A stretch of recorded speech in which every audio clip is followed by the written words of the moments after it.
2011년 4월 5일 중국 수찬 인수연 모 고등학교는 청명절을 맞아 쉬는 날이었습니다. 소문과 친구들은 이참에 함께 만나 맛있는 것도 먹고 그동안 사고 싶었던 매니큐어도 살 겸 학교 앞에서 만나기로 하였습니다. 소문은 공부도 잘하고 친구들과도 잘 지내는 말썽을 일으키지 않는 착한 아이였습니다. 그날 오후 5시까지 집에 돌아온다고 하고 나간 뒤로는 저녁 9시가 넘도록 돌아오지도 않고 연락도 없었습니다. 부모님은 여러 번 통화를 시도하였으나 전화기는 꺼진 상태였고 애들이 놀다 보면 시간도 잊을 수 있지 하며 무사히 귀가하기만을 기다리고 있었습니다. 피를 말리는 기다림 끝에 그들은 직접 거리로 나가 찾아보기로 합니다. 동시에 학교에 연락하여 소문의 친구들의 연락처를 알아내 그날 함께 만나기로 한 친구들에게 연락을 시도하였습니다.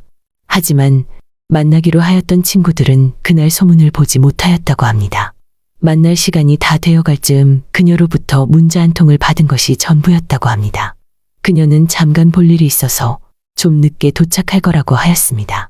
하지만 1시간 넘게 기다려도 그녀는 나타나지 않았고 친구들은 연락도 안 되는 그녀를 더 이상 기다리지 않고 자리를 떴다고 합니다. 이 말을 들은 소문의 부모님은 곧바로 경찰로 향하였습니다. 사안이 심상치 않음을 인지한 경찰은 즉시 수색에 착수하였고 근처에 소문이 갈 만한 모든 길목과 가게를 탐문했지만 그녀의 행적을 찾을 수 없었습니다. 경찰은 소문의 집에서부터 학교 방향으로의 모든 루트의 방범 CCTV를 조사하기 시작하였습니다. 다행히 한상가 CCTV에서 그녀의 모습이 잡혔습니다. 그날 그녀는 여느 소녀들처럼 깨끗이 차려입고 친구들을 만나러 학교 방향으로 걷고 있었습니다. 그 말인즉 이 길에서 사라졌다는 것인데 거기는 상가도 많고 유동인구도 많은 소위 번화가였습니다. 이목이 많은 곳에서 쥐도새도 모르게 의식이 또렷한 18살 아이를 납치하기에는 무리가 있어 보였습니다. 소문의 부모님은 정신이 반쯤 나가 있었습니다. 이쁘고 착한 딸은 항상 가족의 자랑거리였고 가족들은 그녀에 대한 기대도 컸습니다. 허나 잠깐 친구를 만나고 돌아온다던 딸이 이런 봉변을 당할 것이라고는 꿈에도 생각지 못하였습니다. 한 달이 다 되도록 소문의 실종 수사는 제자리 걸음이었습니다. 정신적으로 힘든 나날을 보내고 있던 중 소문의 아버지는 한 통의 전화를 받게 됩니다. 상대방은 목소리를 변조하여 딸을 다시 만나고 싶으면 7만 위안을 준비하라고 합니다. 그는 곧바로 이 사실을 경찰서에 알렸습니다. 경찰은 의아했습니다.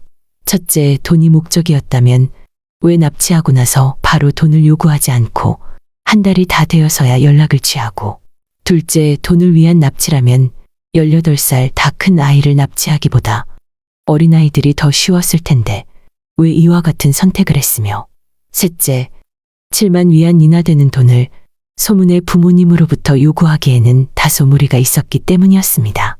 그들 부부의 월 소득은 합쳐서 고작 2,000위안이 채 안 되었던 것입니다. 이는 필히 원한을 가진 자의 복수극이거나 아니면 이들을 전혀 모르는 초범의 무차별 납치일 가능성이 컸습니다. 하지만 소문의 부모님은 두 분 다 성격이 온화하여 그 누구와도 척을 질 분들이 아니었습니다. 경찰은 초범의 무차별 납치에 조사의 무게를 두었습니다. 범인의 전화번호로 역추적을 시도하였으나 결과는 당연히 대포폰이었습니다. 수사는 여기서 난항을 맞이합니다. 이렇게 시간은 흘러 2011년 5월 24일 소문이 납치된 지 50일이 지났을 때였습니다. 범인은 또다시 문자로 연락을 해왔습니다. 이번에는 은행 계좌번호였습니다. 범인은 이 계좌로 전에 말했던 7만 위안을 속히 입금하라고 지시합니다. 그는 생각보다 조심성이 컸습니다. 그가 사용한 은행 계좌번호는 소문의 것이었습니다. 소문의 부모님은 경찰과 짜고 먼저 2,000위안을 송금하고 나머지는 준비되는 대로 다시 송금하겠다고 답합니다. 경찰의 개입을 눈치챈 범인은 딸을 다시 만나고 싶으면 경찰을 끌어들이지 말라고 위협합니다. 그리고 송금은 한 번에 이루어져야 한다고 합니다. 경찰은 납치범이 요구한 돈을 바로 줘버리면 딸 아이의 안전이 위험할 수 있기 때문에 어떻게든 시간을 끌어야 한다고 합니다. 기다렸던 돈이 들어오지 않자 범인은 소문의 동영상이 담긴 USB를 지정한 장소에 숨기고 그녀 아버지에게 문자를 보냅니다.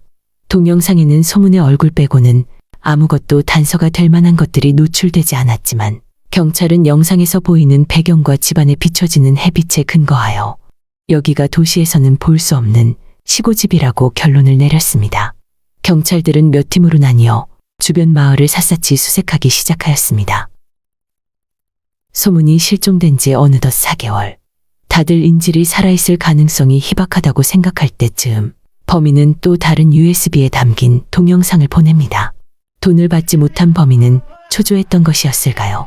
이번 동영상에서 그는 소문의 머리채를 잡고 있었고 소문은 전 영상에서보다 한결살이 빠지고 초췌한 상태였습니다. 게다가 영상에는 편집에서 미처 지워버리지 못한 아주 짧은 화면이 끼어 있었습니다. 이들은 뜻밖의 영상에서 2층으로 된 집과 그 앞에 주차된 차량이 찍혀 있는 화면을 발견합니다. 게다가 USB를 숨긴 자리가 마침 막다른 골목길이었던지라 그 입구로 들어간 차량은 무조건 같은 길로 돌아 나오기로 되어 있었습니다. 때마침 길목에도 방범 카메라가 있어 수사망은 한결 좁혀졌습니다. 카메라 녹화 화면에서 동영상에 찍힌 차량과 아주 흡사한 차량을 찾아낸 경찰은 바로 차량 소유자의 이름을 조회해냅니다. 그의 이름은 조풍강, 나이 40세, 수천성 청두 사람으로 밝혀졌습니다. 그리고 얼마 안 가 경찰은 슈퍼에서 나오는 그를 급습합니다. 조풍강은 순순히 소문은 자신이 감금하고 있다고 진술합니다. 그의 진술을 토대로 경찰은 한시도 지체하지 않고 그가 살고 있는 지향현으로 향합니다. 도착하자마자 갑자기 들이닥친 경찰들을 보고 어찌할지 몰라 하는 조풍강의 아내를 제압한 후 그녀를 앞세워 지하실 문을 열게 됩니다. 순간 경찰들은 처참한 광경에 마음이 아프면서도 안도의 숨을 내쉴 수 있었습니다.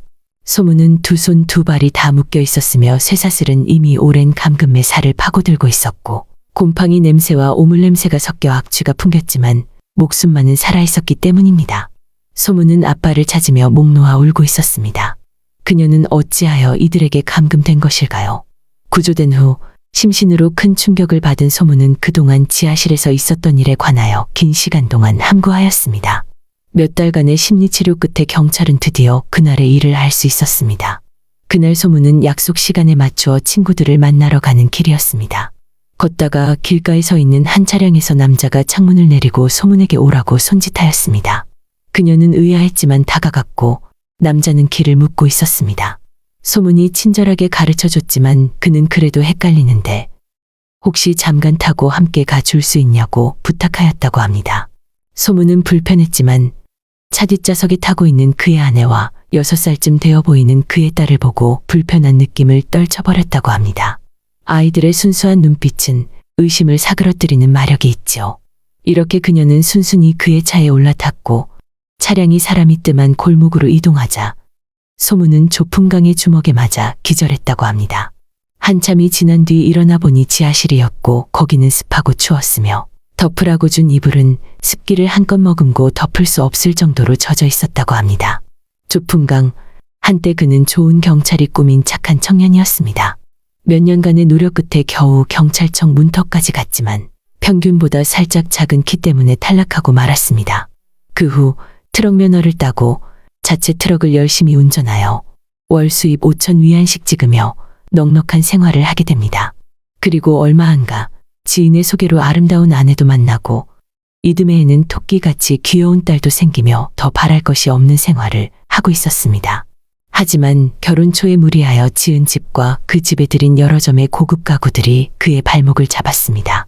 이 돈을 발현하느라 무리하게 대출을 받았고 그 대출이 버거워지자 그는 또 다른 고이자 대출로 기존 대출금을 갚는 돌려막기를 하고 있었던 것입니다.